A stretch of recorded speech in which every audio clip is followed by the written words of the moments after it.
Dr. Elena Vasquez rubbed her tired eyes and looked at the computer screen again. The numbers could not be right. She had been working in the underground lab for 12 hours straight, and maybe she was just seeing things wrong, but the numbers stayed the same. "This is impossible," she whispered to herself. The lab was quiet except for the soft hum of machines. It was 3 in the morning, and she was alone in the biggest research center on Earth. The place used to be called CERN, but that was a long time ago. Now it was the Global Physics Institute, and it was much bigger than the old one. Elena was trying to study dark matter. For hundreds of years, scientists knew dark matter existed, but nobody could touch it or use it. It was like a ghost that made up most of the universe but never talked to regular matter. Tonight was supposed to be a normal test. She was shooting particles at each other very fast to see what would happen. But something went wrong with the machine. Or maybe something went very right. The computer showed that dark matter was not just sitting there doing nothing. It was moving. It was dancing. It was almost like it was alive. Elena's hands shook as she typed commands into the computer. She ran the test again. The same thing happened. The dark matter moved in patterns that looked almost like thoughts. "What are you?" she asked the screen. Then something strange happened. The patterns on the screen changed. They became more organized, like they were trying to answer her question. Elena's heart started beating very fast. She looked around the empty lab. Nobody else was there. She was talking to dark matter, and it was talking back. She spent the next 6 hours running every test she could think of. Each time, the dark matter responded to her thoughts and feelings. When she felt excited, it moved faster. When she felt worried, it moved in tight circles. When she felt calm, it moved in smooth waves. At 9 in the morning, Dr. James Park arrived at the lab. He was Elena's research partner and best friend. He found her sitting on the floor, staring at the computer with wide eyes. "Elena, did you sleep here again?" he asked. She looked up at him with a wild expression. "James, you need to see this. Dark matter responds to human consciousness." James laughed. "That's crazy. You need coffee and sleep." "No, look." Elena scrambled to her feet and started the test again. James watched the screen. His smile slowly disappeared. "This can't be real." "It is real. Watch this." Elena focused her mind on making the dark matter spin. On the screen, the dark matter began to spin in perfect circles. James sat down hard in a chair. "If this is true, it changes everything." They spent the whole day testing. By evening, they were sure. Dark matter could be controlled by human thoughts and emotions. It was like the universe had been waiting for humans to discover this secret. But there was more. When dark matter responded to human consciousness, it released enormous amounts of energy. More energy than nuclear fusion. More energy than antimatter. More energy than anything humans had ever seen. "We need to tell someone," James said. Elena shook her head. "Not yet. We need to understand this first. This kind of power could change the world, or destroy it." They worked in secret for 3 weeks. They built small devices that could hold dark matter and make it respond to their thoughts. The energy output was incredible. A piece of dark matter the size of a grain of sand could power a city for a year, but it only worked with humans. They tried using computers to control the dark matter. Nothing happened. They tried using animals. Nothing happened. Only human consciousness could wake up the dark matter and make it dance. Admiral Chun Wei was the first person outside the lab to learn about the discovery. Elena and James knew they needed to tell the military before anyone else found out. Admiral Chun was in charge of Earth's space defense, and she was known for being smart and careful. Admiral Chun sat in the lab and watched Elena make dark matter move with her mind. The old woman's face showed no emotion, but her eyes were very bright. "How much energy can this produce?" she asked. Enough to power a starship faster than anything the aliens have, Elena said. Admiral Chan nodded slowly. For 50 years, humans had been part of the Galactic Council, but they were treated like children by the older alien races. Human technology was considered primitive. Human ships were slow and weak compared to alien vessels. "Can't we build a weapon with this?" the Admiral asked. "We can build anything," James said. "Weapons, engines, shields. Dark matter can do it all." Admiral Chun stood up and walked to the window that looked out over the underground complex. "The aliens think we are harmless pets. They let us have a few colony worlds because we amuse them. But if they knew we had this technology, they would try to take it," Elena finished. "Or destroy us to prevent us from using it," Admiral Chun said. "We need to be very careful. Can you make this bigger? Can you build a ship engine?" Elena and James looked at each other. "We think so, but we'll need volunteers to pilot the ships. The dark matter has to be controlled by a human mind, and—" She paused. "And what?" "We think using dark matter might be dangerous for humans. It takes a lot of mental energy to control it." Admiral Chun turned around. "How dangerous?" "We don't know yet," James admitted. "But in our tests, people get very tired after controlling dark matter for a long time. They age faster." Admiral Chun was quiet for a long moment. "If aliens attack Earth, tired pilots are better than dead humans. Start building a prototype ship. Do it in secret. Don't tell anyone else about this." Over the next 6 months, they built humanity's first dark matter engine in a hidden facility on the moon. The ship was called the Defiant, and it was unlike anything that had ever existed. The engine was connected directly to the pilot's nervous system. When the pilot thought about going somewhere, the ship would go there instantly. When the pilot felt protective, the ship's shields became stronger.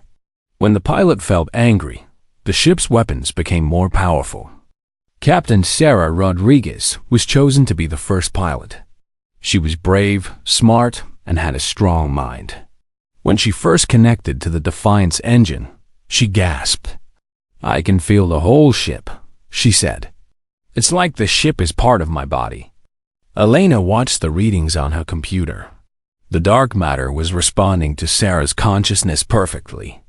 The energy output was beyond anything they had hoped for. "How does it feel?" Elena asked. Sarah smiled, but her smile looked older than before. "It feels like flying with the stars. But it also feels like it's burning something inside me." Elena's smile faded. The cost of humanity's new power was becoming clear. Captain Sarah Rodriguez felt the Defiant's engines wake up as her consciousness merged with the ship's dark matter core. It was like putting on clothes made of starlight and electricity. Every part of the ship became an extension of her body. "Colony ships are under attack," came the voice from Earth Command. "Kepler 442b system. Hegemony Alliance forces moving to capture the settlements." Sarah's jaw tightened. The Hegemony Alliance was a group of older alien races that thought they owned the galaxy. They had been looking for excuses to take human colonies for years. Now they found one. "How many ships?" she asked. 57 warships. Heavy cruisers and battleships. They're demanding the colonists surrender and submit to alien authority." Sarah felt anger rise in her chest, and the ship's weapon systems responded. Energy flowed through the dark matter channels like fire through her veins. "One ship against 57, she whispered. "The aliens are going to get a surprise." The journey to Kepler 442b normally took 3 weeks using human fusion engines. The Defiant made it in 4 hours. Sarah dropped out of faster than light, traveled at the edge of the system, and immediately saw the alien fleet. The ships were beautiful in their own way. The Vorthic Empire vessels looked like giant crystals that caught and reflected starlight. The ethereal ships were smooth spheres that seemed to be made of liquid metal. The Hegemony command ship was enormous, bigger than some human cities below them. The human colony was sending desperate messages for help. 12,000 people lived on that world. Men, women, and children who had traveled across the galaxy to build new homes. "Human vessel, you will surrender immediately," came a transmission from the alien fleet. "Your primitive technology is no match for our forces. Submit now, and your people will be treated well." Sarah smiled, but it was not a friendly smile. "This is Captain Rodriguez of the Earthship Defiant. You have 30 seconds to leave this system before I make you leave." The aliens laughed over the radio. Sarah could hear several different species making sounds of amusement. "One small human ship threatens an entire fleet," said a Vorthic voice. "Your species continues to amuse us with your foolish bravery." Sarah did not answer with words. Instead, she let her protective instincts flow into the ship's dark matter core. The Defiant began to change. The ship's hull became darker than empty space. Energy fields surrounded it like a storm made of purple lightning. The dark matter engine sang with power that made nearby space itself bend and twist. "What is that ship?" An alien voice asked over their communications. "Impossible," said another. "No species has that level of energy manipulation." Sarah chose the largest alien ship and focused her anger on it. The Defiant moved faster than thought, appearing directly in front of the massive hegemony vessel. The alien ship fired every weapon it had. The energy beams hit the Defiant and simply disappeared. The dark matter field around Sarah's ship absorbed the attacks like a sponge absorbing water. Then the field released all that energy back at the alien ship. The hegemony battleship broke in half and exploded in a ball of fire that lit up the entire star system. "Retreat!" screamed voices from the alien fleet. "All ships retreat." But Sarah was not finished. The colonists below were still in danger as long as any alien ships remained in the system. She let the ship feel her determination to protect innocent people. The Defiant began moving through the alien fleet like a shark through a school of fish.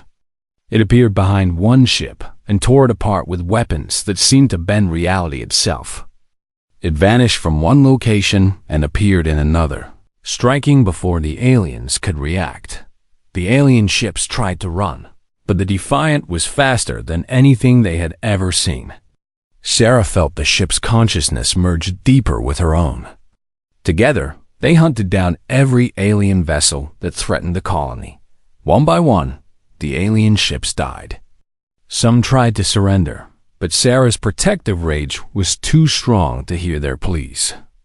In her mind, she saw human children on the planet below. She saw families who had given up everything to build a new life among the stars. 20 minutes after the battle began, the last alien ship exploded in a flash of green light. Sarah sat in the pilot's chair, breathing hard. The connection to the dark matter engine was fading, and she felt strangely empty without it. "Defiant, this is colony control," came a voice from the planet. Are you all right? The entire alien fleet is gone. Colony is secure," Sarah replied. "All threats eliminated." But as she spoke, Sarah noticed something wrong. Her hands looked older. The skin was more wrinkled, and there were age spots that had not been there before. She touched her face and felt lines around her eyes that were new. She stood up and walked to a mirror in the ship's bathroom. The woman looking back at her was still Sarah Rodriguez, but she looked 10 years older. Her hair had streaks of gray that had not existed that morning. "Computer, medical scan," she said. "Warning," the ship's computer replied. "Pilot showing signs of accelerated aging. Neural energy depletion detected. Dark matter integration has extracted life force equivalent to 8 years of normal aging." Sarah sat down slowly. The price of the ship's incredible power was her own life energy. Every time she connected deeply with the dark matter core, it burned away years of her existence. But as she thought about the families on the colony world below, she realized she did not regret the cost. Those people were alive because of her sacrifice. Their children would grow up free because she had been willing to pay the price. Message to Earth Command, she said. First combat test successful. Enemy fleet completely destroyed. No damage to colony or population. She paused, looking at her aged reflection. Dark matter technology confirmed effective beyond all expectations. Recommend immediate construction of additional vessels. But you need to tell the new pilots what this will cost them. A message came back from Earth within minutes. It was from Admiral Chun Wei herself. Understood, Captain. You have given humanity its greatest victory in galactic history. Medical teams are standing by to study the aging effects. We will find a way to reduce the cost. Sarah smiled at the message, but she already knew the truth. There was no way to reduce the cost. The dark matter required life energy to function.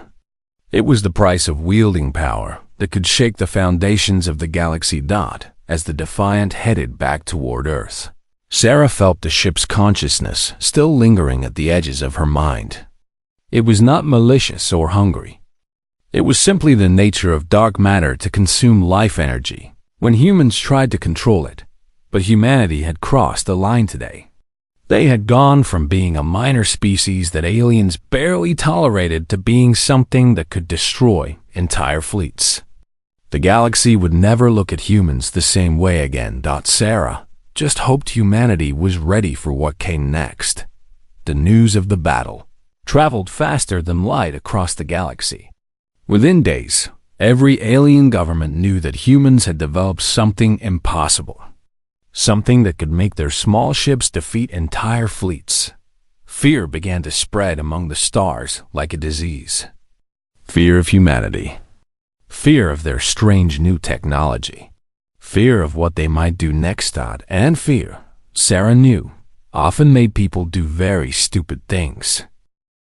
Ambassador Liu Chun walked through the corridors of the Galactic Council building on Nexus Prime.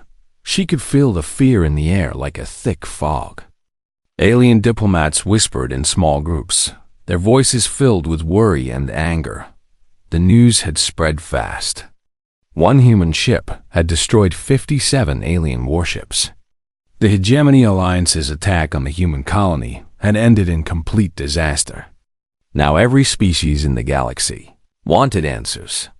Liu had been humanity's ambassador to the Galactic Council for 15 years. In all that time, she had never seen the aliens this frightened.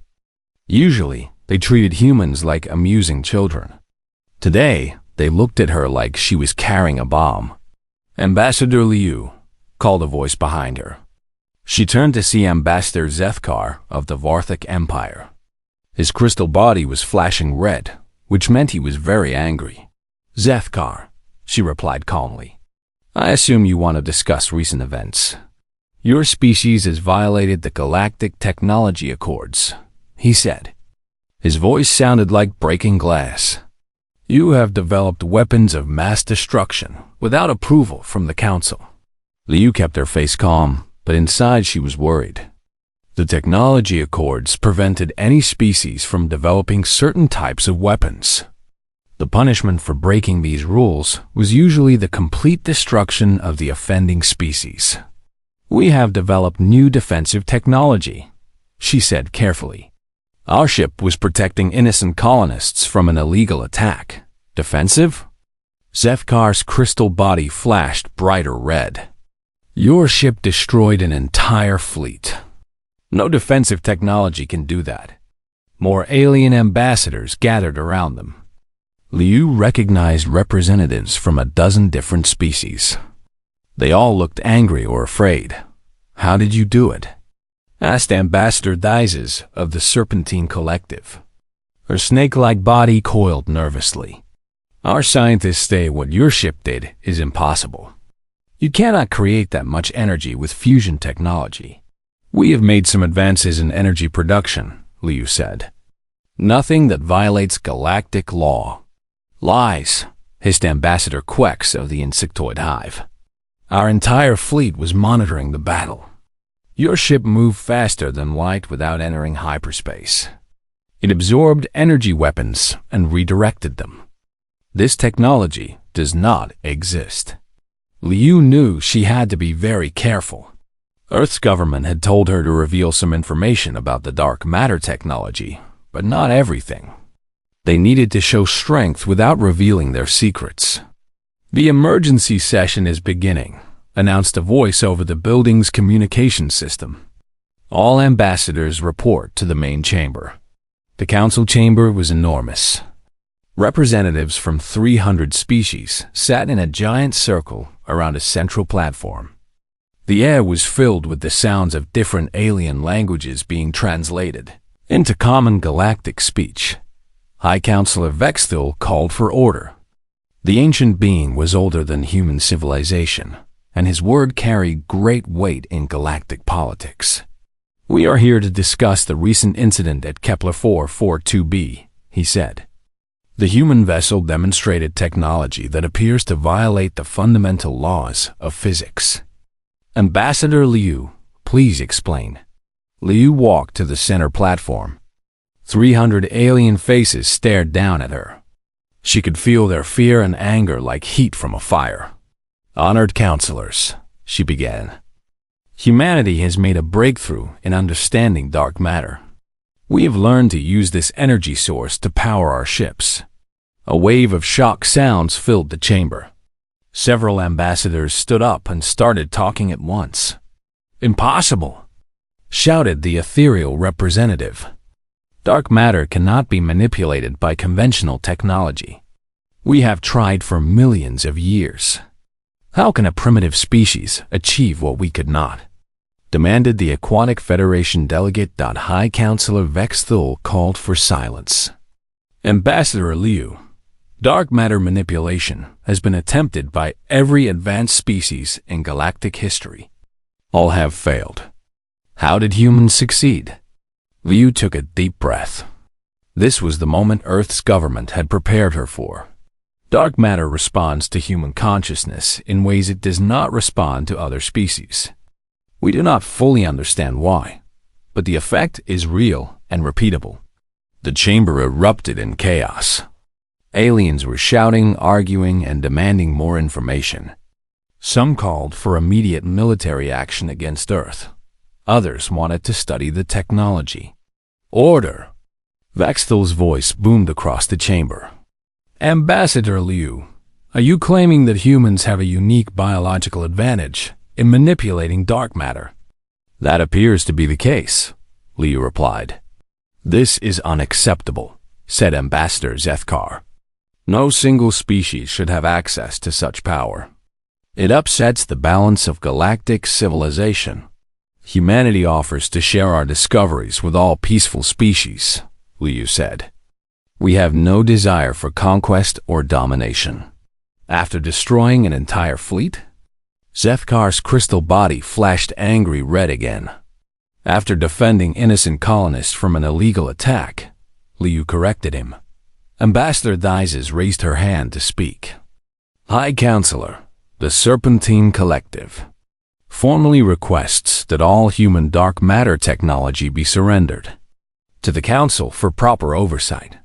"The Insectoid Hive seconds this request," said Ambassador Quex. "Dvorthik Empire thirds it," added Zethkar. Liu felt cold fear in her stomach.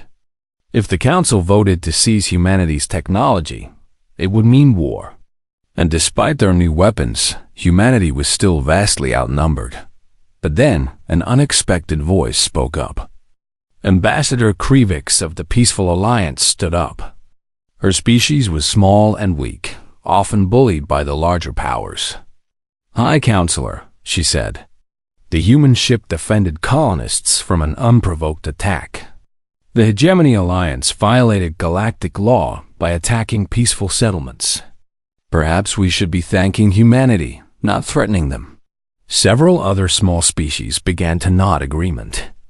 They had all suffered under the Hegemony Alliances. Aggression. "The humans have offered to share their technology," added Ambassador Furtick of the Mining Guild. That shows good faith. High Counselor Vexthal was quiet for a long moment. The council will recess for private deliberations. All ambassadors are dismissed except for core members. As Liu left the chamber, she could hear angry voices already starting to argue behind the closed doors. That night, Liu sent an encrypted message to Earth. The council is split. About half want to force us to give up the technology. The other half are more reasonable. But the fear is growing. Some species are already talking about forming military alliances against us. The reply from Earth came quickly. It was from Admiral Chun Wei herself. Continued diplomatic efforts. Meanwhile, we are building more ships as fast as possible. If diplomacy fails, we need to be ready. Liu looked out her hotel window at the lights of the alien city below. For centuries, this had been the center of galactic civilization. But she could feel that something fundamental was changing. Humanity had stepped into the light, and the galaxy would never be the same dot in the depths of space. Human construction crews worked around the clock, building new dark matter ships. Earth's government was recruiting volunteers to pilot them, despite the terrible cost in human life, because everyone knew what was coming. The older alien species would not accept humanity's new power. They would try to destroy it before it could threaten their control of the galaxy. The question was not whether war was coming. The question was whether humanity would be ready when it arrived. Ambassador Zethkar met secretly with representatives from a dozen major powers that night. They were forming an alliance with one goal: the complete destruction of human dark matter technology. And if that meant destroying humanity itself, they were prepared to do it. The galaxy was about to learn what humans could do when they were truly threatened. And that lesson would be written in fire across the stars. Admiral Chun Wei stood on the bridge of the Indomitable, watching the biggest alien fleet in galactic history approach Earth's solar system. 3,000 warships from 12 different species had come to destroy humanity. It was the largest military force ever assembled. But humanity was ready. 47 dark matter ships waited in formation around Earth and its colonies. Each ship was connected to a human pilot who had volunteered to sacrifice years of their life to protect their species. The pilots were heroes, every one of them. "Admiral," said Captain Rodriguez from her ship, the Defiant. Her voice sounded older than it should. After 6 months of training missions, she looked 20 years older than when she first piloted a dark matter ship. All ships report ready for battle. Chung felt the neural connection to her own ship activate. The Indomitable's dark matter core responded to her consciousness like a living thing. She could feel the ship's hunger for battle and her own determination to protect Earth. "Remember," she broadcast to all human ships, "these aliens come to destroy our families, our children, our future. We will not let them pass." The alien fleet was enormous. The Vorthek Empire had sent their crystal armada, each ship looking like a giant diamond that could cut through space itself. The Ethereal Collective brought their sphere fleet, ships that seemed to be made of liquid starlight. The Insectoid Hive's vessels looked like giant metal insects with weapons for claws. Leading them all was the Hegemony Alliance command ship, the Destroyer of Worlds. It was so large that it had its own gravity field. A ship that had ended a dozen civilizations. Human fleet, came a transmission from the alien armada. "You will surrender your dark matter technology immediately. Your ships will be boarded and your crews will submit to interrogation. Resist and your entire species will be extinct within the hour." Admiral Chun smiled. "Attention, alien fleet. You have entered human space without permission. Leave now or face the consequences." Laughter echoed across the communication channels.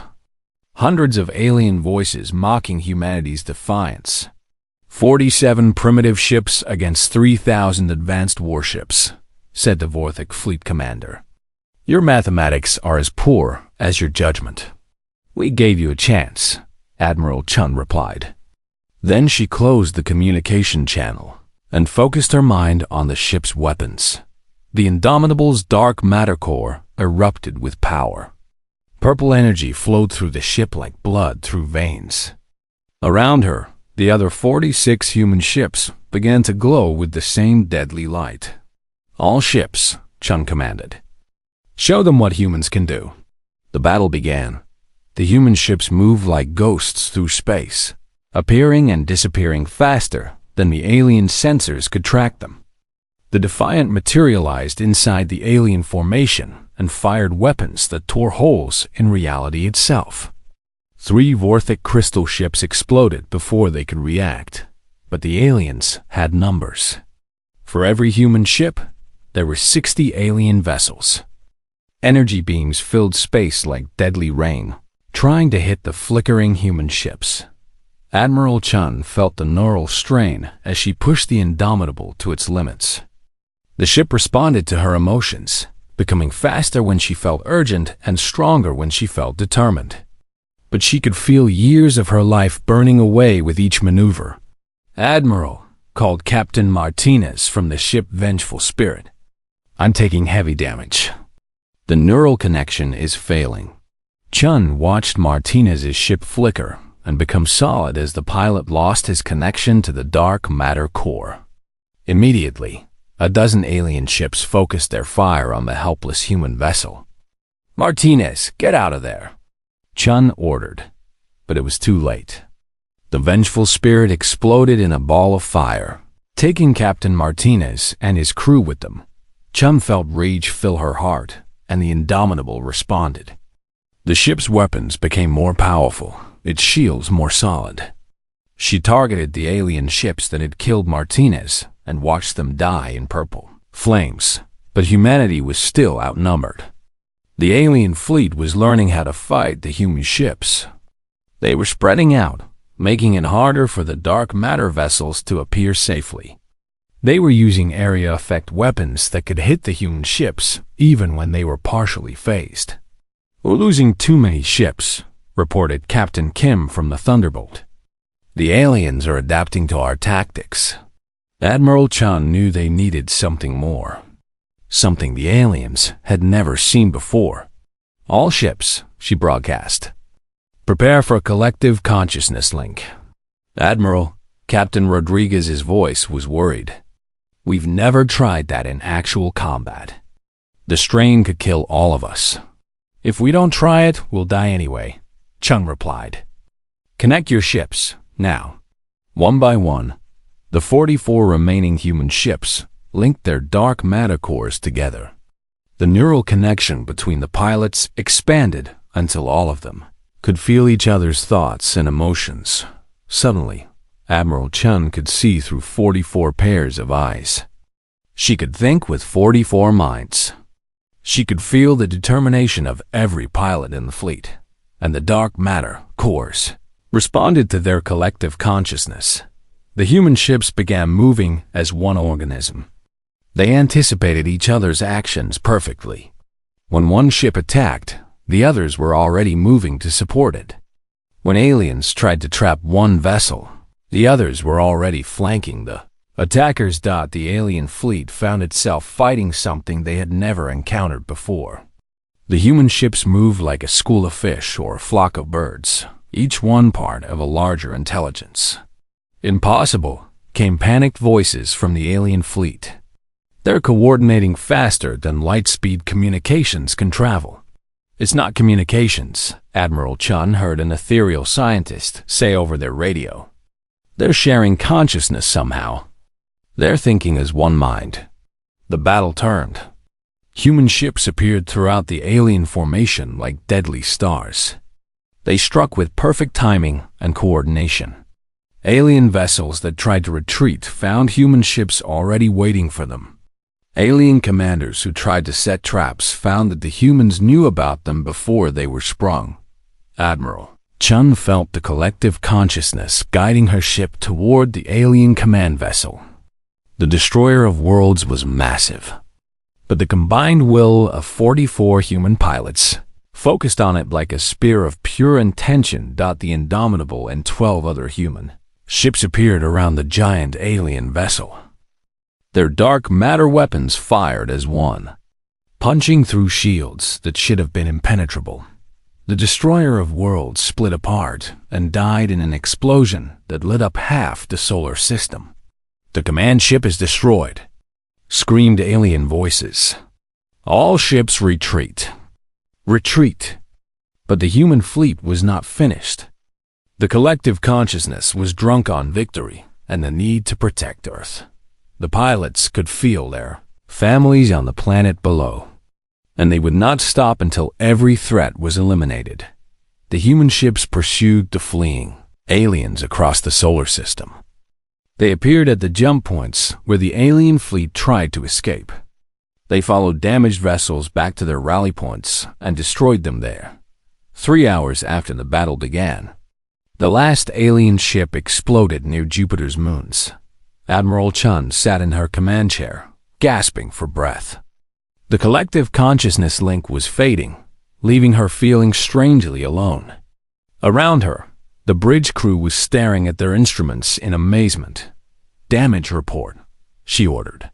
17 human ships destroyed, reported her first officer. But the entire alien fleet is gone. 3,000 ships. All of them destroyed. Chun looked at her hands. They were the hands of an old woman now, wrinkled and spotted with age. The battle had cost her 30 years of life. She could feel the same exhaustion from the other surviving pilots. "Captain," Rodriguez's voice came over the communication system. "Admiral, we did it. Earth is safe." "For now," Chun replied. "But the galaxy will never forget what happened here today." She was right. News of the battle spread across the galaxy within days. 3,000 ships destroyed by 47 human vessels. The greatest military disaster in galactic history. Fear of humanity turned into terror. Some species locked down their borders and refused all contact with humans. Others sent desperate messages offering alliance and friendship. A few began researching ways to copy human dark matter technology. Though none succeeded, Admiral Chun knew this was only the beginning. Humanity had won the battle, but the war for their place in the galaxy was just starting. And next time, the aliens would come better prepared, but so would humanity. In shipyards around Earth and her colonies, construction of new dark matter vessels was already beginning.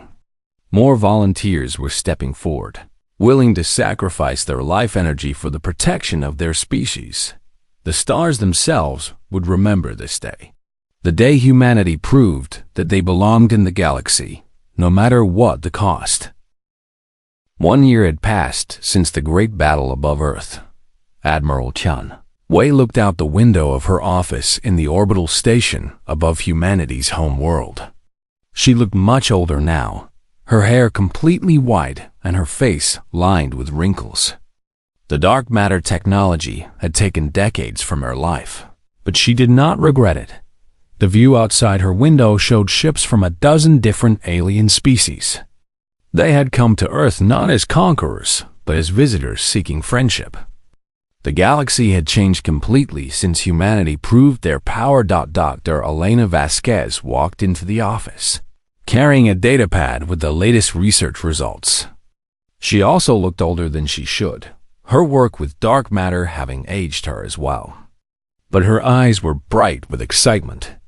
"Admiral, we've made another breakthrough," she said. "The pilots who survived the battle are showing remarkable changes." Chun turned from the window. "What kind of changes?" "Their brains are different now. The connection to dark matter has enhanced their neural pathways. They're smarter, faster, and they seem to understand space and time in ways normal humans cannot." Elena showed Chun the data on her pad. Brain scans of the surviving pilots showed new structures that had not existed before their connection to the ships. Captain Rodriguez can predict enemy movements 3 seconds before they happen. Captain Kim solved a mathematical problem that our best computers couldn't handle. Captain Park claims he can feel the gravitational fields of nearby stars. Chun nodded slowly. She had felt similar changes in herself. Sometimes she knew things without being told. Sometimes she could sense the emotions of people in other rooms. There's more, Elena continued. The pilot's children are being born with similar brain structures. The changes are genetic. We're evolving. Before Chun could respond, her communication system activated. Admiral, you have visitors.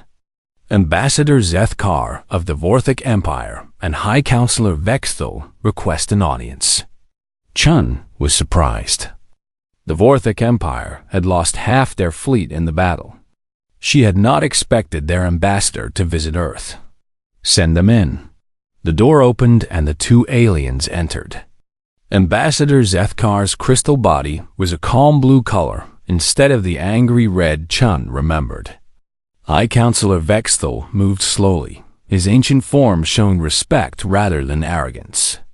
Admiral Chun, Zethkar said, we come to offer our apologies for the attack on your world. Chun studied the alien's crystal face. Your fleets tried to destroy my entire species. Apologies seem insufficient. You are correct, said High Counselor Vexthal. We were afraid of your power. Fear made us do stupid things. But we have learned from our mistake. What do you want? Chun asked. Zethkar's crystal body flashed with colors Chun had never seen before. We want to learn from you. Not your technology. We understand that is uniquely human. But your wisdom in using such power. Our wisdom? Chun almost laughed. We've had this technology for 2 years. Yes, said Vexthal. And in those 2 years, you could have conquered the galaxy. Your ships could have destroyed every alien world. But instead, you protected trade routes. You stopped wars between smaller species. You used your power to create peace, not conquest. Chun walked back to her window and looked out at the alien ships in orbit. Peace through strength was always the plan. We never wanted to rule other species. That is why you are remarkable, Zethkar said. Every other species that gained such power immediately tried to expand their territory. But humans chose to be guardians instead of conquerors. Elena spoke up from where she sat with her datapad. The dark matter technology requires a specific type of consciousness to function. Maybe only species with protective instincts can use it properly. Perhaps, said Vexthal. Or perhaps humans are simply different from the rest of us. Over the following months, more alien delegations came to Earth. Some offered alliance. Some offered trade agreements. A few brought gifts as apologies for supporting the attack. The Galactic Council was reformed with humans as permanent members. The old system, where a few powerful species controlled, everything was replaced with something more fair. Captain Rodriguez. Now Admiral Rodriguez, despite her aged appearance, commanded the human patrol fleets that kept peace in the galaxy. Her ships appeared wherever conflicts threatened to become wars. Usually, their mere presence was enough to make aggressive species back down. But the most important changes were happening to humanity itself. Children, born after the battle, were different. They could sense emotions from across a room. They solved complex problems by intuition rather than calculation. They seemed to understand the universe in ways that amazed their parents. Dr. Elena Vasquez established schools for these children, teaching them to control their new abilities. She discovered that they could communicate with each other through what seemed like telepathy.